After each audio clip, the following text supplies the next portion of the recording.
So this is what an electric bike wheel sounds like when you go full throttle and it's got metal gears inside. So let's have a listen to this.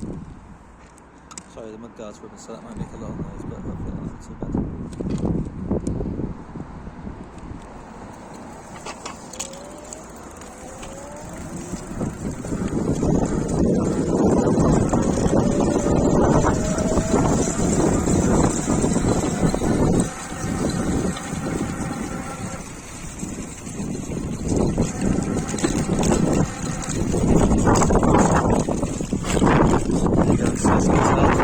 It sounds quite normal, quite usual, nothing different.